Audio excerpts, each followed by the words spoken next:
You understand what I'm trying to do? And because they see how close I am to succeeding, where a lot of other so-called black leaders fail, there's a concentrated effort to stop them. They'll do anything to stop us, especially now. Because where is our opposition? In other words, like it says, who can stand against us now? Who can? We went to a battle with demons in Putnam County. We warred against these devils, am I right? They did everything in their power to take this land and make sure that what's happening right now does not go on. They tried every trick in the book. They ain't finished. They tried slander, defamation of character. They tried to lock brothers up, harass sisters on the street, stop every car coming down and make sure. They did everything they could, and not one person come out and help us. Why? Because they had us marked as a cult. Oh, there's some crazy suicide cult. Reverend Dr. Malachi Z. York, author and scholar of over 408 books, and lecturer on various subjects, teacher of religion and culture in ancient civilizations of over 40 years. Raising the consciousness of his people, Dr. York's progressive solution for Nubians in America led to the success of living for and by each other through their culture and way of life. 3 major communities were born, developed from Brooklyn, New York, the Catskills Mountain, New York, and Eatonton, Georgia, thus the presence of Nuwaubians. With 476 acres of undeveloped land owned by the tribe, Nuwaubians stood in the way of a 20-year municipal plan of the Eatonton officials. In late 1997 through 1998 AD, Eatonton town officials disrupted the progressive growth of the Nuwaubian community with bogus planning and zoning violations, preventing them from building their Egyptian-style theme park. Since 1998 AD, one zealous sheriff, Howard Richard Seals, would spearhead a frivolous investigation of false allegations of child molestation and later racketeering charges of illegally structuring money against Malachi York and the Nuwaubian community.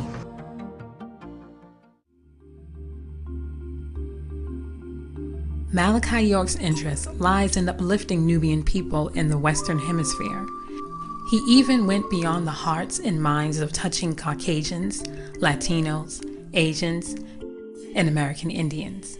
His charitable works extend to youth sponsorships and generous donations, civil rights supported issues and concerns, and under the Al-Mahdi Shrine Temple, his humanitarian efforts led to community services and hospital visits to the sick and needy all throughout the state of Georgia. York's mission consists of bringing all religions together under one roof. Students lived and practiced a full life of the 3 monotheistic religions, Islam, Judaism, and Christianity, in its pristine purity, becoming student teachers. Men would sell and propagate books and pamphlets as the women and children stayed in the community freely. Dr. Malachi Z. York is a writer, and a writer of truth, or I should say nonfiction. And he's just informing the world of so much that he knows. And not to isolate him to being just a writer, but however you put it in layman's terms, or for everyone to understand out there in the public, is he's a scholar. Doc was in the office most of the time. He's in the office most of the time because he's constantly working on books. I mean, he's written over 465 books. I mean, over that. You could go as far as 500 books. He's written every single one of them. And what I was able to also times to help with is he'll dictate and we'll type, and then we'll put, like, you know, grammatical corrections in and things like that. This is what he did day and night, all the time. Writing. All the time. In the car? In the car. We're in the car and he's like, he's dictating something. It was like, he's just like, I've got to get this information to the people. And that drive is what is actually the motivation, is why we've been fighting for 6 years, and we're not stopping, and we're not going to stop until he is free. It was a communal lifestyle. You know, all of us have a certain connection and love for each other because of what he set up, Dr. Malachi York, what he set up for us in the community. You know, when we went to public schools, we all traveled together in groups. You know what I'm saying? Everybody knew not to mess with us as children. You know, you had men and women who watched us to make sure our hair, our nails, we were clean, clothes were pressed. You know what I'm saying? Make sure we ate right. Dr. York is is a giving person, because if you look at his record, what he did, it was always for the children, and that was our main goal out there, was about the children. That's why we really worked the way we did and tried to build the way we did, because everything was about the children. Malachi's vision is to raise the conscious level of Nubians worldwide. To achieve this, he always stayed firm in educating the youth through proper language and culture. The teachers that came to teach the children were from overseas. We had a teacher from Morocco, a teacher from Egypt, also a teacher from Mali, 2 teachers from Sudan, and a teacher from Israel. And these teachers were the best quality teachers. While the children learned on the weekends, the older children went to public school during the week. After they finished public school, they had to go and learn different languages, cultures. He always taught us to do right by ourselves, to do right by others, to be respectful. You know, he taught us the importance of exercising, the importance of language, you know, the importance of education, you know, the importance of growing up and having an interest instead of a want, always wanting something in life, to have an interest, to grow up, you know what I'm saying, and be productive as a person. The atmosphere was beautiful, you know, with the children and just running, you know, and the thing about the land is people will come on the land with their children, and like most places, you know, places you go to, if you go in a building or something, you know, the mother's holding their kids and everything, but on the land, it's like, you know, they just let them go. You know, mothers go one way, the kids go the other way. But the atmosphere was like we watched each other. So everybody felt safe, children were safe, and it just land for them just to run, you know, and just, you know, to be themselves, you know. He had a loving interaction with any of the children. He was very involved with what we did with the children, like when they got good grades, he'd want to see their report cards, and everybody would get to go to Captain D's and get a treat. That's the kind of things that he would do for them, and just different surprises and parties and events. He's the kind of person who wouldn't just look out for one person, he'd look out for everybody. If we had holes in our shoes, or we needed socks, or, you know, whatever the case may be, you know what I'm saying, he'll help out. You know, what size shoe you wear? Like, he did that to me one time. What size shoe you wear? I'm like, 9. No, I'm sorry, I wore 8 at the time. He said, okay, I got something for you tomorrow. Next you know, you have a brand new pair of sneakers or shoes. You know what I'm saying? That's the kind of person he is. When we had our holidays, like Children's Day, or, you know, what they call Halloween, we call it Prophets and Angels Day. You know what I'm saying? He made sure that everybody enjoyed themselves. His character, it was like a father. Every time he'd come into the office, he brings so much positive energy. When you're working with him, you feel like you can do anything. And he pushes you way beyond whatever your concept of what you do, what you can do, and you can do amazing things. Dr. Malachi York can't be in there no more. You know, it's been far too long, and it's not fair for the dedication that he's done, that he has given to everyone.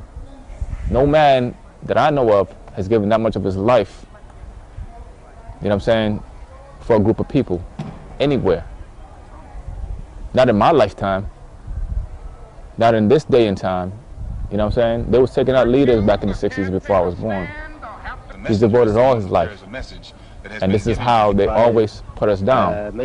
You know, they always attack anything they can, you know.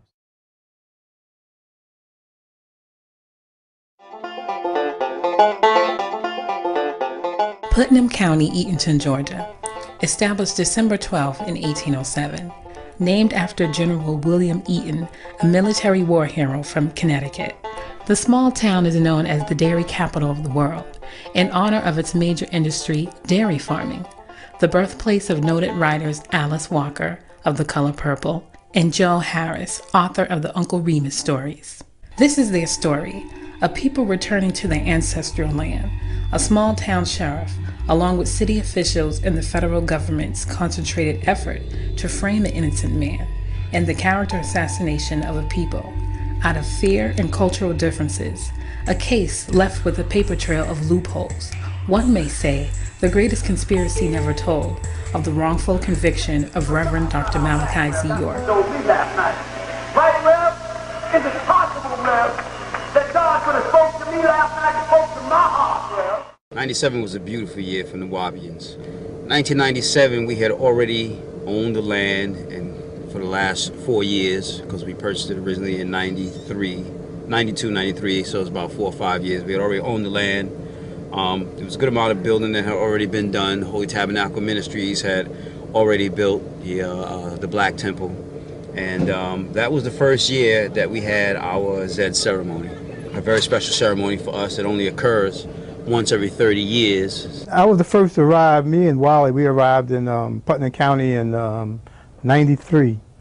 And during that time, it was just cows on the land. They had cows and they had deer, so it wasn't no, as they say, the pyramids in Atum-Re back then when we first got there. Being here, right, I had certain instructions to, certain buildings we wanted to do, to build, because, we had some people coming. So I had to go down to Putnam County to, to put in, application for them, as far as trying to get a permit for the different buildings to build. And we encountered a lot of problems. At first it was okay, it's a house here, a house there. And then, they begin to realize, okay, it's more than one house, it's more than two houses. So then that's when our problems start. We had bought about 100 new homes so that families could live together if that's what they chose to do.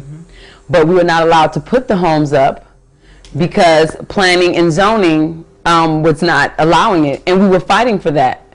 So, because a lot of people wanted to live up there, and we had chose to live up there because we consolidate our funds because we were trying to build an Egyptian theme park. We started building our pyramids, and a lot of things. The first building we built, right, was an exact duplicate of a building that was in Putnam County. The zoning problem started from the Nuwaubians really at the end of 1998. And end of 1998 is when we had our second annual Halloween party in our social club, Reminiscences, because it had been built in it had finished built in fall of 1997. So 1998, we had our second Halloween party, and then sometime shortly after that, the building had gotten cited for zoning violations. The problem with that is the building had already been up and running for over a year when they originally came back and said, well, we didn't have a certificate of occupancy, which is true by law, by code. You're supposed to have a certificate of occupancy, but by code, the next step would be for the owners to, contract a proper contractor, which they did, which was me. As a Nuwaubian general contractor, was the name of my company at the time, to go back and file the necessary paperwork for the certificate of occupancy, which we did. They used that particular building to go and do an inspection of the land, and they looked at other building projects, and there may have been 1 or 2 building code violations, and they utilized that as a reason to shut down all the buildings on the land. That was an injunction that was filed, and the first injunction filed in 1999. The actual case was 99 CV 1-1, where it was an injunction placed against all of the buildings on the land, where they literally had all the buildings shut down on the land. The sheriff, Howard Richard Seals, come out and do the building inspections. And we're like, he's not an inspector. Why is he doing the building inspections? Okay. Then he would send the building inspector to come out with him. You don't know anything about building inspections. Why are you even here? I've never seen that before in my life, where a law enforcement official would take the time to stop and do building inspections. No, that was just their excuse and their reason to be able to come up on the land and for him to be able to look around and search the whole property. Well, legally, no sheriff has done that. Legally, that's not his job. But the fact that they wanted to go under the harassment thing, he's a sheriff, he's on the land, he's doing building inspector. You know what I mean? And that's not his job. That comes under the planning and zoning with your building inspector. They come and they inspect. All your cities have that. They have what they call, you know, your planning and zoning, building inspector, or they have marshals that work for the planning and zoning. Oh, there was no doubt. The sheriff was only there to seek information. His whole purpose and goal of coming was to see what he could see, what he could get into, and see what he could use against us. Like I said, he was only coming to find something he found illegal, in any manner, any form or fashion whatsoever. That's all. That was his whole purpose. He didn't know the first thing about a building and zoning violation. He's a sheriff. What does he know about building codes? What New Orleans came to realize, Putnam County officials had made plans to expand their airport and upgrade State Highway 16, anticipating this to be the route of incoming tourists. The same highway that connects to Highway 142 runs directly in front of the New Orleans property on 404 Shadydale Road, which means tourists, before reaching the city of Eatonton, would have to first pass Atum-Re, Egypt of the West. It was really all about the county officials working together with other members of government in order to get us off that land, because it was sat right on Highway 142, which is a main thoroughfare going towards Reynolds Plantation. And Reynolds Plantation was owned by Reynolds, who was a filthy rich man, who had ties to the government, and they just didn't want us as their little glitch in the system. That's when our problems start. Then they start holding us back. Well, we would go down there, okay, we want to get a permit for this. Well, you can't get a permit unless you do this. So we would go back and we would do that. We come back, then they change their mind about it. And it was like a whole harassment thing as far as like for us building. It was always, we do whatever they say. When we come back, they change the rules. And that's the way they did it. We were grandfathered in. You know, and grandfather it means anything you were doing before that 97, then you would go under the old zoning law. And that was the problem right there, because they kept trying to shift us to 1997 laws and say, no, we're grandfather in, just like everybody else in the county. The excessiveness of the actions done by Putnam County officials, and I will say it wasn't just the building inspector's office, the county commissioners in on it, the county attorney, and the husband of the county attorney, who pretended to be, even though it was against the law, the county attorney. All these particular actions were taken to shut us down, and this is why the landowners at the time, who was at the time not Dr. Malachi York, but it was 9 individuals who were the head of the church that was on the land, Holy Tabernacle Ministries, hired me and my company to go and sort out all the building and zoning violations. On June 11th of that year, I had to go into Superior County Court and argue as to why we should be allowed to proceed on with the building projects. And at the time, the county attorney was trying to have the lights turned off on the land.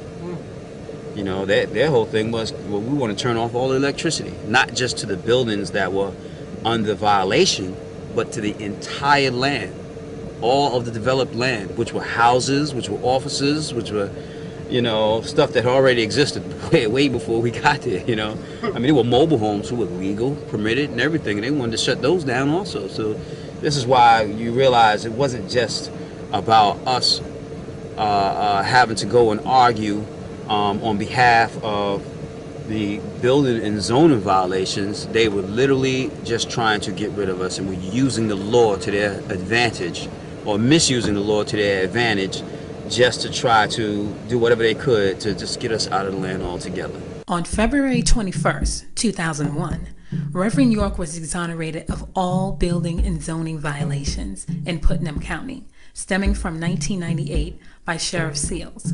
Reverend York resided in Athens, Georgia at this time, and the 9 landowners held the deed of Atum-Re. And New Orleans were thriving. 1 year and 3 months later, all was well. At least it appeared to be.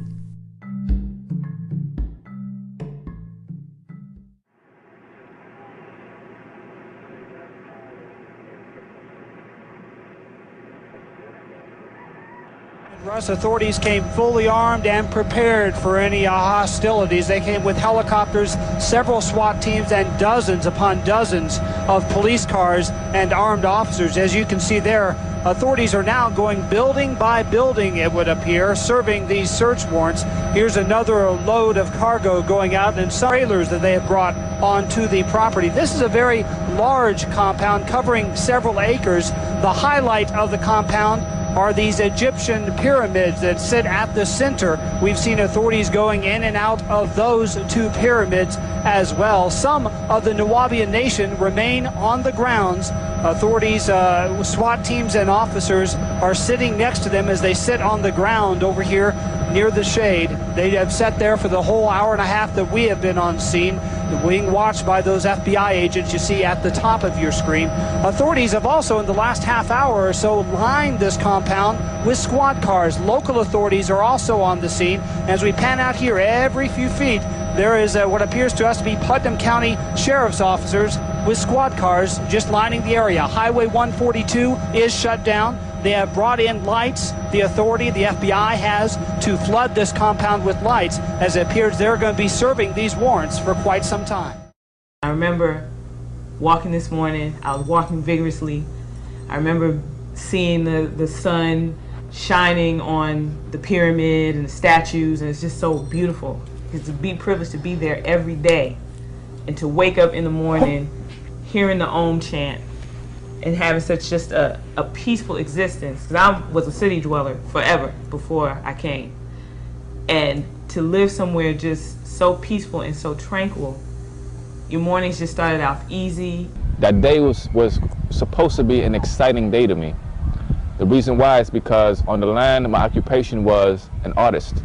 You know, I helped decorate a lot of the monuments, painted them, did a lot of exterior sculpturing of ancient Egypt and different cultures.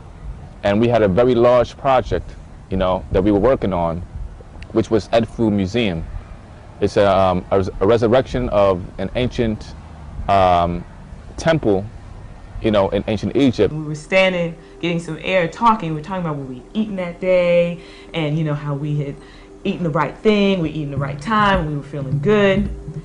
And we looked down the driveway, and Dr. York had come in for the day to do work prior to this, and he had gone out to get a bite to eat.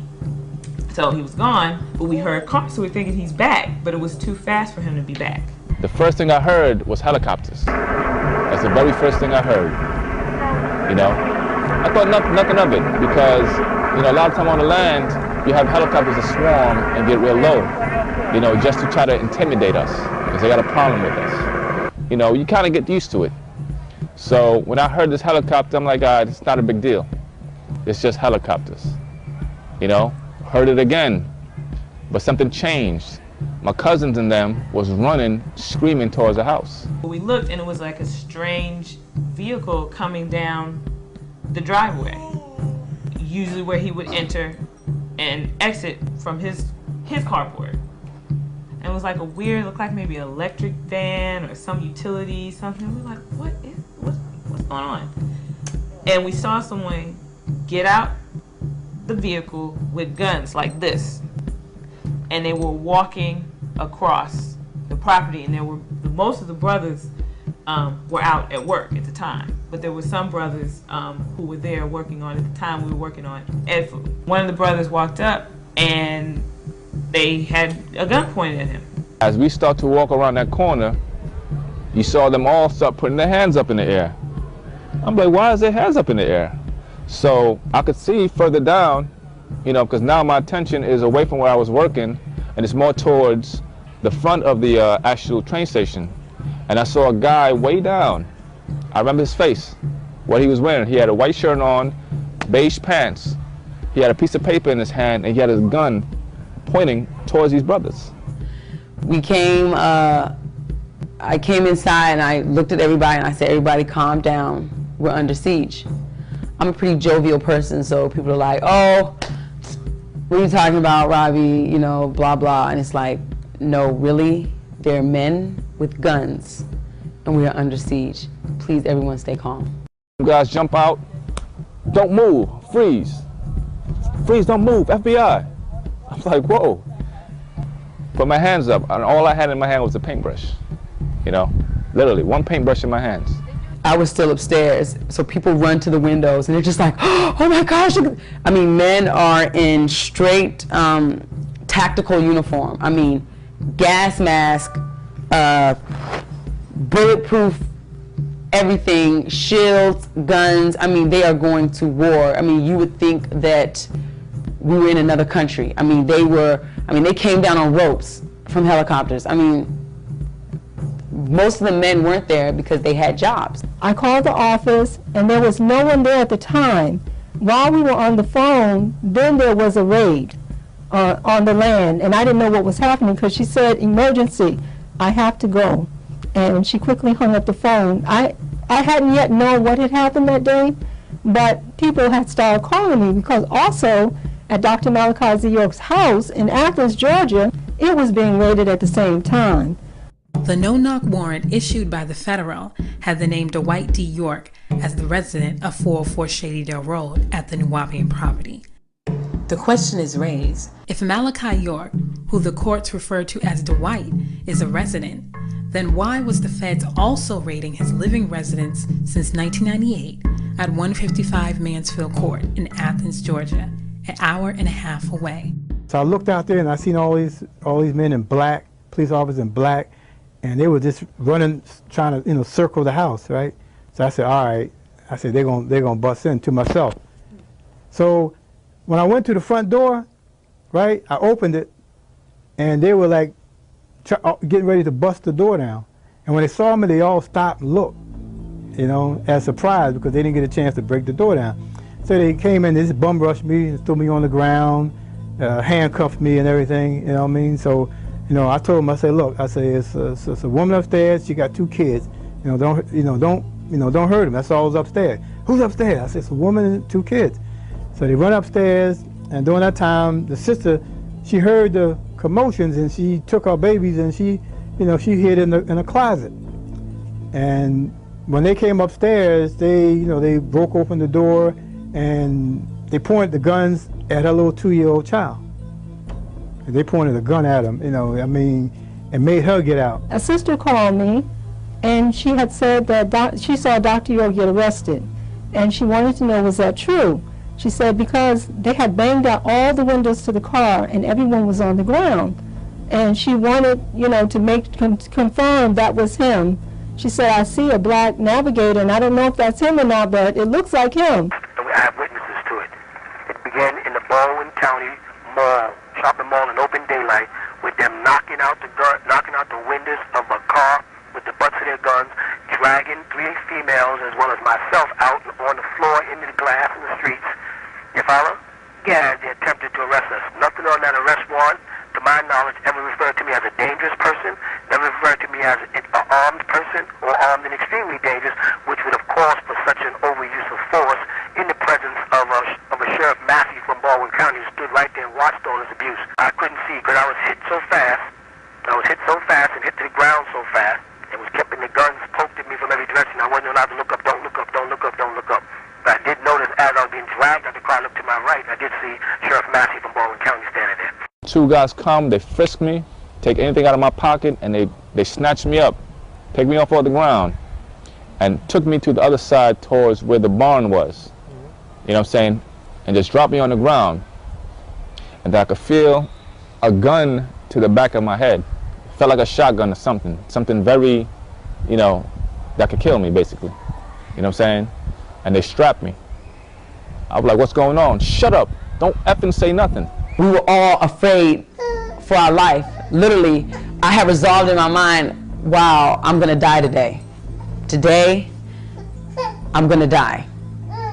It was very clear, because they have no reason to come on this property and do this to us. So while people are running, sister said, someone did say to pray, and then we just started praying, so at least we die in God's favor, if anything.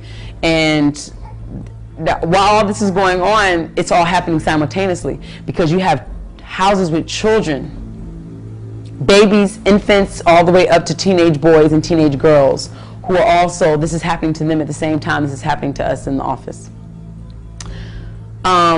You hear a bang at the door and a big explosion type sound at the basement. They blew out the window. The office is kind of like a square. Like, I'm gonna just say it meets at this corner, like, meets at a corner like this. And there's a window right here, front door. You hear a boom, an explosion, glass shatter, and women just screaming. And so we're just praying, and they're like, lay down, lay down. We're all laying down on the floor. One of the sisters, she has an asthma attack. She was trying to breathe. Man comes up the steps. It's a spiral steps to get to the second floor. He comes and he points the gun directly in her face. So she really is about to just, because it's like, okay, this is it, I'm gonna die. So he allowed her to get her inhaler. Another guy comes in, and they're really embarrassed. I mean, they're sweating, it's hot, they came to kill. They brought in over 200 agents. I'm talking, they flew them in from California, Washington, D.C., other cities, other counties, Atlanta. I mean, they made this a big effort. But what a lot of people don't know was the raid was planned for 3 a.m. 3 a.m. in the morning, where everybody was asleep. That's when they had planned the raid. By the grace of the Most High, it didn't happen at that time, because then it definitely would have been a slaughter, just a bloodbath, and women, children, men, women, everybody would have just been dead. And on the news, it might have been chalked up as, oh, they killed themselves, or, you know, it was a war, men, women, children had guns, or just something like totally insane. It would have been chalked up as that. They literally came with the freezer trucks and body bags, because that was what they had expected and what they had planned for. Children are crying. My daughter was like 2 years old at the time, and the children were made to get down on their knees with guns to their head and their hands over their head. When they blew in down to the bottom, they threw in tear gas. I'm glad that Doc wasn't here, because the reality is that's who they wanted to kill. Not even, it wasn't about an arrest. They were hoping he was there so that there'd be some confrontation and they could take him out. And that's my personal feelings on that. For a raid that you plan for 3 o'clock a.m. in the morning, and you come in someone's house at 3 o'clock a.m. in the morning, they're going to want to defend themselves and defend their family. So that's what they expected, and it didn't happen that way. Painful day. It's a painful day.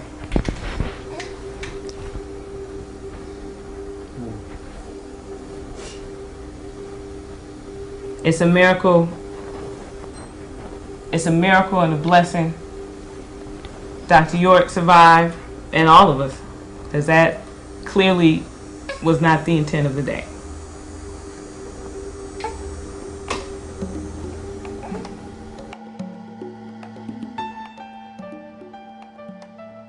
Thursday morning, May 9th, an arraignment hearing took place in Macon, Georgia, before Magistrate Court Judge Hicks. An original plea of not guilty was entered on the court records. They did the grand jury indictment, which is the procedure that they have to go through prior to enforcing a warrant of arrest. They have to be indicted first by a grand jury. Even at the grand jury, they asked, do you have any evidence? And she said, no, we have no evidence. Former Macon police officer Joseph Hibner took a special interest in launching his own investigation into the York case, finding misconduct and procedural errors since day one of the grand jury indictment. Special Investigator Jelaine Ward of the Federal Bureau of Investigation stated herself she don't have a witness or a shred of evidence to prove that Dr. York transported or caused to be transported children across state lines for illicit acts. The root of the indictment. She don't have a shred of evidence to prove it, or eyewitness. During the first hearing, the other attorney he had that was working with the Garland firm was Johnson, Senator Johnson, and he waived Dr. York's speedy trial rights. That was the first step done. First, his presumption of innocence was taken away from the lawyer. Now, Garland, on that first day, was actually fighting. What he asked them to produce was proof of jurisdiction, because they were trying to prosecute Dr. York in federal and state which is unheard of, because first of all, there are no statutes in federal for child molestation. Now, this is prior to the re-indictment. This is why they pulled in the RICO. So he said you have to prove jurisdiction. The Garland firm argues the federal court has no jurisdiction to try Dr. York due to the statutes of limitations exceeding itself for child molestation and transporting minors across state lines. Most of the allegations were past a statute of limitation, if they were true anyway. And then thirdly, the other counts weren't even illegal at the time where they stated these acts happened. You know what I'm saying? Initially, like the transporting of children across state lines for the purpose of illicit sex. They're saying that Dr. York caused or did transport children from New York to Georgia just to do this. So first of all, it can't be illegal in the state you're exiting from. Your charges have to be illegal in the state you're arriving in where the act supposedly took place. And we asked them, if you, in essence, they used the Mann Act, which was initially set up to trap pimps and prostitutes. So the initial question is, okay, if you're charging him with bringing children from New York to Georgia for this purpose, then where's the person who engaged in the act? The prosecution argues from 1993 to 2002, York committed these acts from New York to Georgia. However, without a strong indictment, the U.S. Attorney Office quickly re-indicted York on federal racketeering charges under the RICO law as a criminal enterprise. They had the initial indictment, which was only 4 counts, which didn't involve racketeering, which didn't involve a whole bunch of the mess that later on they knew that initial indictment was going to fall on his face, so they came with a superseding indictment, what they called a superseding indictment. Superseding indictment allows you the ability to add on to your original indictment. This wasn't a superseding indictment. They re-indicted Dr. York because according to the initial indictment, they were charging him with things that wasn't even a crime at the time. Literally.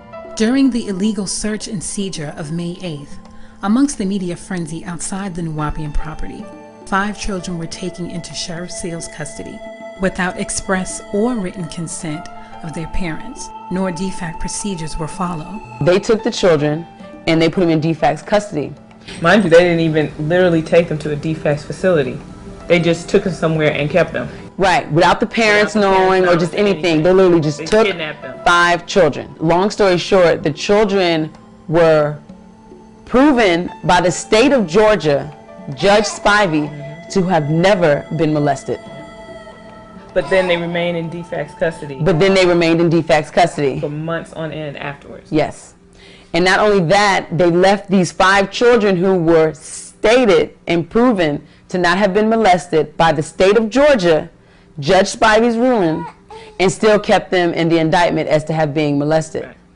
Not only that, they sealed the records of the ruling of the children to not have been molested according to the state of Georgia. I went objectively straight at this thing and said, okay, if I was the initial responding officer to a call that child molestation is happening at 404 Shadydale Road, what would I have done? According to the procedures that govern Georgia law enforcement officials, because you got to remember, this started with Sheriff Seals, who went to the GBI, who went to the FBI. See what I'm saying? So the root of this wrong. You start wrong, you end wrong. You see what I'm saying? At the root, this thing was corrupt and bogus from the beginning. Garland's whole tone changed. I don't know if he had to sit down with someone who was like, but it changed. It changed 100%. For the next several months, the Garland, Samuel, and Loeb firm, along with Frank Rubino and Associates, would spearhead their own clients' coercion in depleting the organization's finances.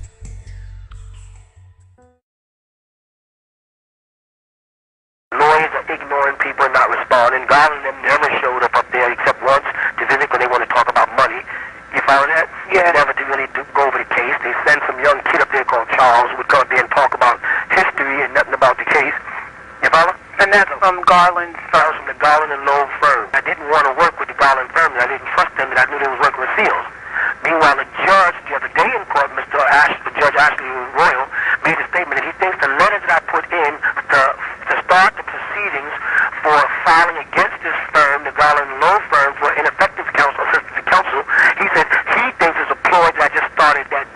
On the torture end of it, he was constantly denied sleep and constantly questioned and harassed for 24 hours straight through the night, yeah, prior to making the plea. So he made that plea under duress. Even in the beginning, the plea, Garland came to him because I don't know if a lot of people know, but the Garland firm is known for plea deals. Plea agreement. Before I already said I don't trust them, I don't want to work with them, and they just kept hiding. They actually shackled me and made me come out to the phone. They would actually come to me and put me in shackles and drive me to the phone and talk to God. While he reiterates, "You must take a plea. It's better for you to take a plea. You know, since you're suffering like this, you're facing 1,000 years. I'll never be able to win this case. I've had cases like this before. Why you let these other girls suffer? Why do you know these people suffer? Don't think about yourself. If you was my son, that I would do this for you. I would tell you to do this." He was working all the time with them, and I knew it. Because I knew they had no case. I knew there was no such thing as no videos. I knew the witness they talked about. I knew this was all a big plot. Garland basically comes to him like, you need to take this plea. He works out a plea deal with the prosecution. Prosecution's like, we'll let all the other people go if he takes this plea. Dr. Stark's like, no, we'll just fight it. We can fight it. We can win it. We can win it.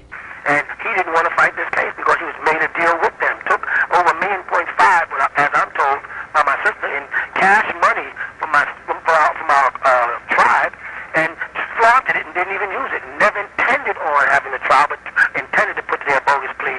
But they knew I wasn't going to take a plea, so they had to torture me into taking a plea. Kathy Johnson, Khadijah Merritt, Chandra Lumpkin, and Astaire Cole was originally on the indictment as victims, stating nothing ever happened.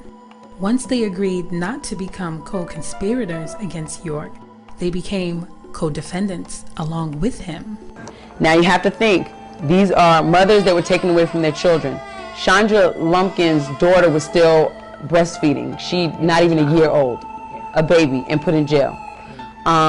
Khadijah Merritt, son, about 3 years old. Yeah, you know, or Kathy Johnson, who suffers. She has a hereditary illness where, you know, she needs medical help, not to be sitting in a jail cell. I was told that they were being treated the same way I'm treated. That means I was sleeping on a concrete floor with real poor, bad food, wasn't getting my medication, watching rats and roach bugs and stuff, in the midst of very dangerous criminals.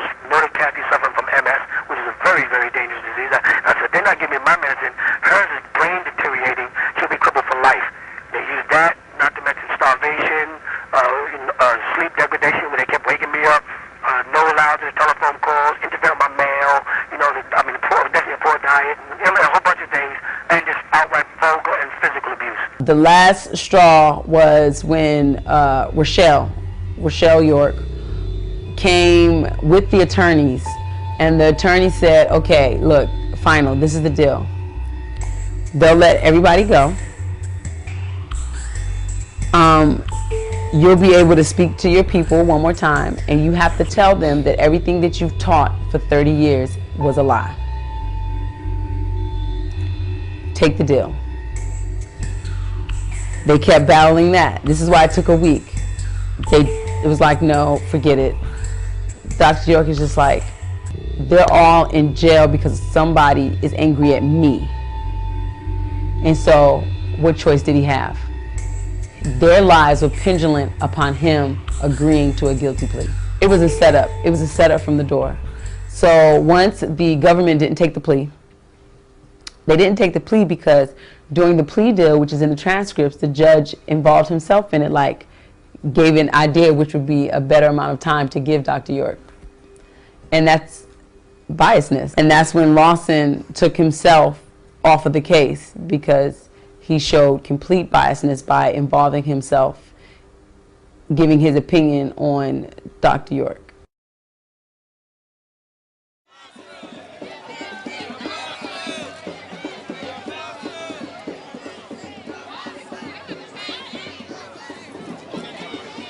We began to probe. We found out that Sheriff Sills controls the Eaton Messenger. You're not going to get it a fair disclosure or an objective disclosure of the case against Dr. York through the Eaton Messenger. You weren't going to get it through the Macon Telegraph. You weren't going to get it through Channel 24. You weren't going to get it through Channel 13. These are all the major media mediums of Central Georgia. You weren't going to get it out of them because of either Sheriff Seals or the rest of the good old boy circus influence over these networks or newspapers or radio stations or what have you.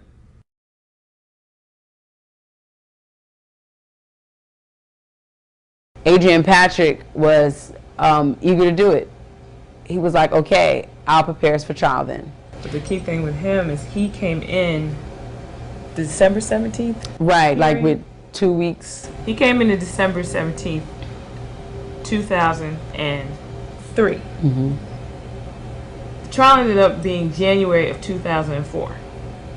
So when he came on and Aurora and the Garland firm was released, he requested a continuance because he needed time to prepare for trial. He needs to go. There are boxes and boxes and boxes of discovery material full of files.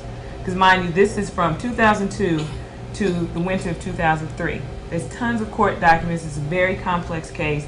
Witnesses to interview. All these things that go into preparation for trial. And he was expected to do all that basically in a month-and-a-half span. So he requested a continuance, and it was denied.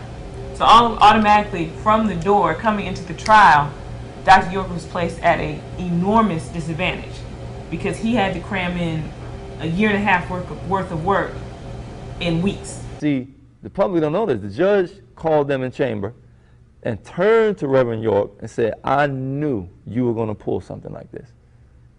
Why do you care?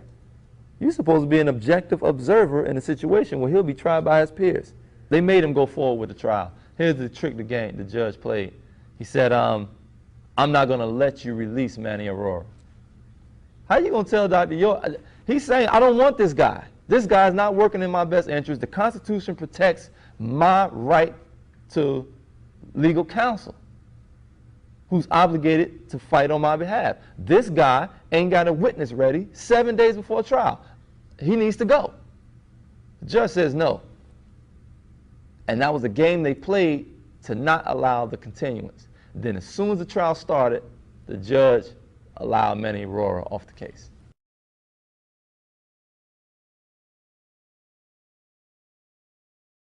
Witnesses who came forward to testify regarding the conspiracy involving Jake York, people who were on the trip to South Beach where the whole plot was formulated, people who lived in the house with Jake, who were a party to all these plans, weren't even allowed to testify because they knew if they testified, they're not even going to allow the conspiracy in because that's the key to the whole case. That blows the case wide open. That's something the media doesn't want anybody to know. The judges and the prosecution doesn't want anybody to know. That would have been blown wide open. They're not allowed to testify. Jacob York was very upset at his father, and I know that's why he told the government that his father, was wrong and was molesting children so that he could obtain money from his father because he was out there doing illegal activities, illegal identification, birth certificates, or what have you. Also, he was a record producer, not a very good one because he's always having problems with his artists, but yet and still, he was upset with his father, which didn't make any sense. Unfortunately, his mother had passed, peace be with her, but he shouldn't have been mad at his father, Dr. Malachi Z. York, because he had nothing to do with it.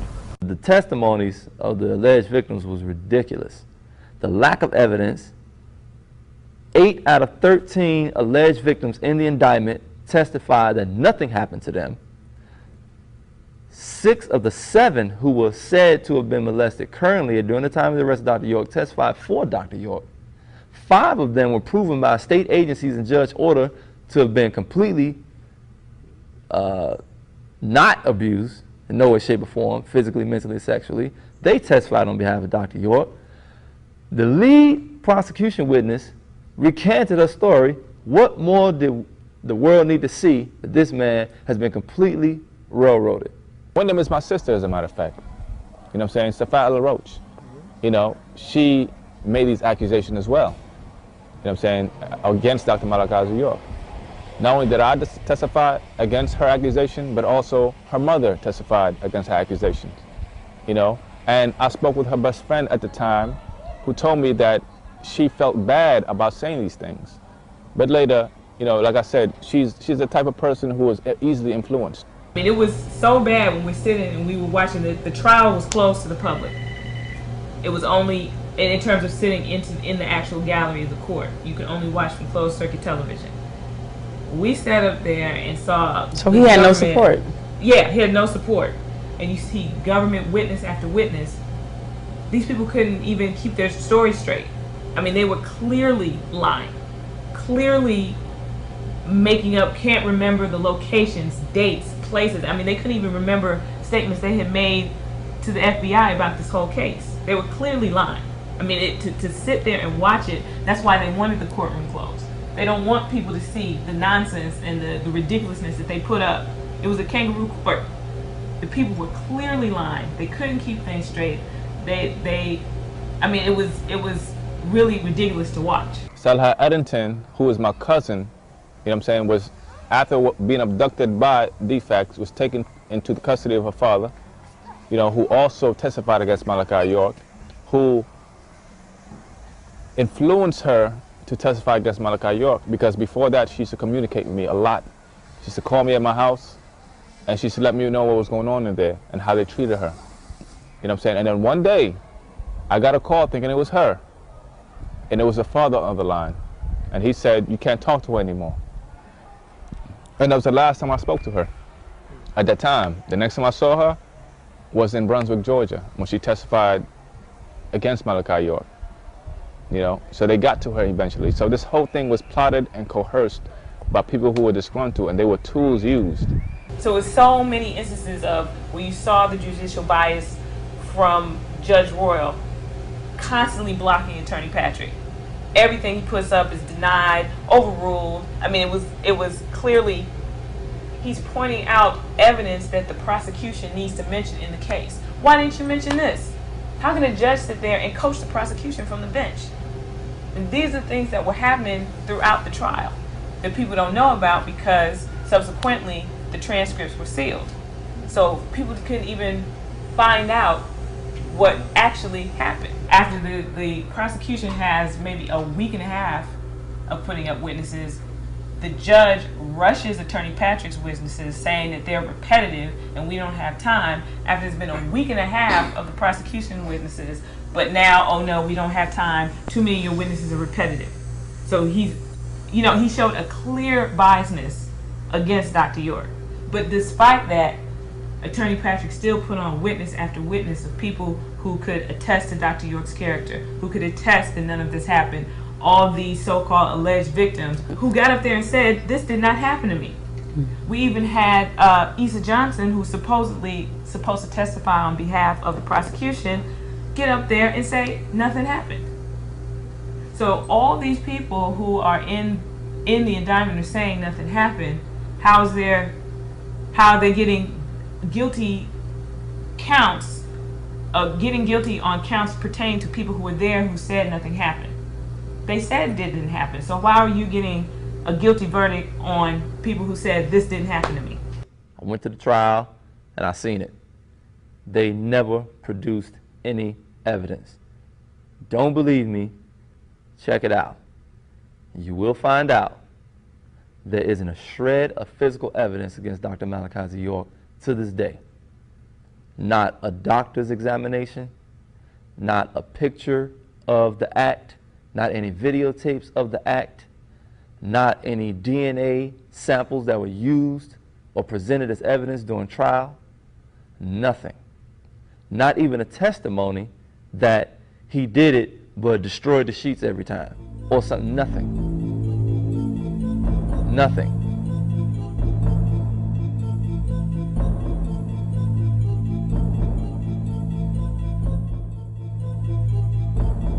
Judge C. Ashley Royal stood up, recharged the jury,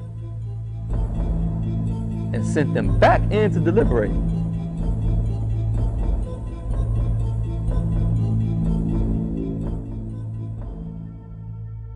So this jury was never presented any sound evidence that proved that Dr. Malachi York was a criminal, and that the Nuwaubian organization is a corrupt organization dubbed a criminal enterprise that warranted the RICO charge. Miraculously, because of the help of people who did research, who worked on the case, Attorney Patrick still won the case. He won the trial in terms of presenting the facts of the case. It got pulled off because of the work of members of the organization, people who have been researching, who pulled it off. But to be placed in that position legally, he was automatically placed at a disadvantage that wasn't fair to Dr. York. A young lady named Habiba Washington, who has a child with Dr. Malachi York, she became the star witness to corroborate all of the lies in this bogus indictment against Dr. York. Everybody started venting in the car about different things that we didn't like. It had nothing to do with child molestation, had nothing to do with any criminal acts. It was just different things that, you know, normal things that you don't like about growing up, or, you know, we might have had an argument with Malachi here and there, and we brought up the situation. Jacob kind of fed off of that anger, and he convinced all of us that we should take that anger and we should go to the government with a story about his father. And I implore everybody to go to he'sinnocent.com and look at the indictment, look at Habiba's involvement, things like that. And then the bombshell happens where the most powerful weapon the prosecution had recants her statement. In terms of money structuring, which is one of the main counts against York, Habiba Washington testified repetitively. She was never given any instructions to structure money as the chief financer from York or anyone in the Nuwaubian community. I told them about life in the community, growing up, why we left. I was questioned about the money charges, the money situation, because I did deal with the financial situation. I told them how we ran our finances. I ran off, different people that I knew that was there, different people that I knew that had left, and why they left. Several times, she diligently and adamantly wanted to state to the world that everything I said during the trial against Dr. Malachi York was a lie. The whole trial against Malachi was it was on personal anger reasons. We all had our own issues, why we were angry with him. And Jacob told us that we can come up with a story, we could eventually file for a class action lawsuit, we can all sue him for millions of dollars and get money from it. We can even go to making movies, we can even go to making books and stuff like that. So everybody fed off of that idea. She laid out the conspiracy from beginning to end. How it was conceived by the son of Dr. York, known as Jacob York, or Yaqub Abdullah Muhammad by some who grew up with him. But, to the layman, as Jacob York, the big guy in entertainment in Atlanta right now.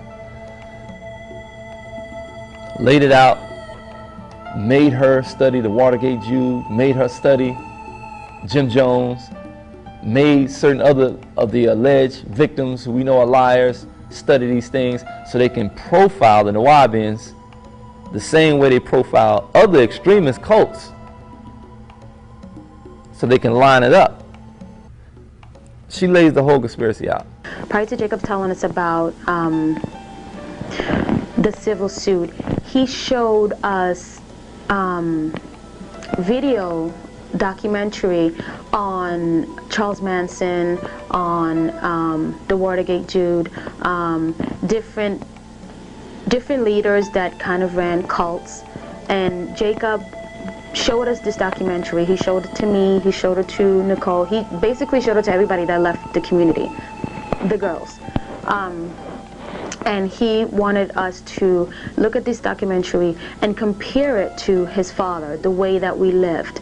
The fact that, yes, we did live with the children, the parents with the parents, the brothers together, the mothers together. He wanted us to compare everything that they've been through with us so that we could start believing, we could put in our minds that no, we didn't live a normal life. Yes, we were a cult. And then in conclusion states, everything that was stated on that stand was a lie. And if anybody knows how you recant in the proper fashion, as far as the attorney present, the affidavits, things like that, this young lady, she officially withdrew everything she said about Dr. York. She outlined other alleged victims' involvement. She outlined the original brainchild of this thing, which was Dr. York's son, Jacob York. A new trial hearing was held on August 13, 2004. The unimaginable took place. Defense counsel Jonathan Marks withdraws Abigail Washington's recantment and Reverend York's motion for a new trial, along with a motion of judgment for acquittal filed by Adrian Patrick. Abigail is threatened by Marks and FBI agents to recant her recantment, as she is called to testify by defense counsel. York is amazed as she recants crying on the stand. Reverend York files a motion to withdraw Jonathan Marks as an attorney due to ineffective assistance of counsel. The 476-acre property was sold for $1.1 million to a local Milledgeville developer, who later resold the property as stated by the Sheriff's Department for restitution that none of the alleged victims received. I would love and challenge Max Woods, Moultrie, Jelaine Ward, Stephanie Dacker, Sheriff Seals. You get on that end of the table, and I'll stand on this end of the table, and let's present our facts as to whether Dr. York is innocent or guilty. Pay-per-view. All proceeds go to the winner. Anything I've been through since then was worth the time I spent on the land and the time we're going to spend together again with Dr. York when the community comes back together. It's nothing like it in the world. For Nubian people, there's no place like Atum-Re in the world. There's no organization like this in the world. Dr. Malachi York is innocent, and Dr. Malachi York needs to be freed now. That's what I have to say. You know, and for the world, and for those who's watching,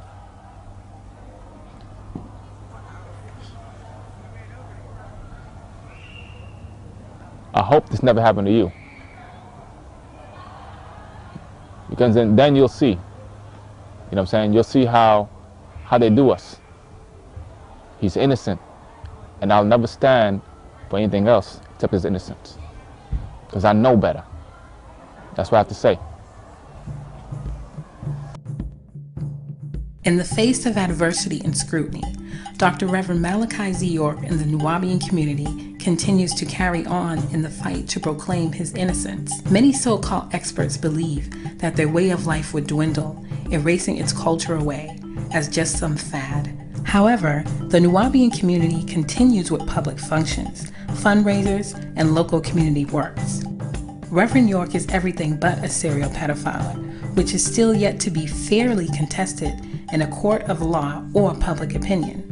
Disputing his character may be easy for some, but to dispute his efforts is inevitable. Raising the conscious level of people of color in the Western world and abroad to a new way of thinking is inevitable in a span of 40 years. Doing for self and kind, living for and by one another creates an inferiority complex amongst the majority rule in the Western world. The adversities against liberation may slow down the group, but it will never stop change, that which is constant in the name of freedom. In 1999, Malachi York denounced his American citizenship and became a full nationalized Liberian citizen, enjoying all its rights and benefits. Since his arrest in 2002, the United States government has ignored his request to return to Liberia.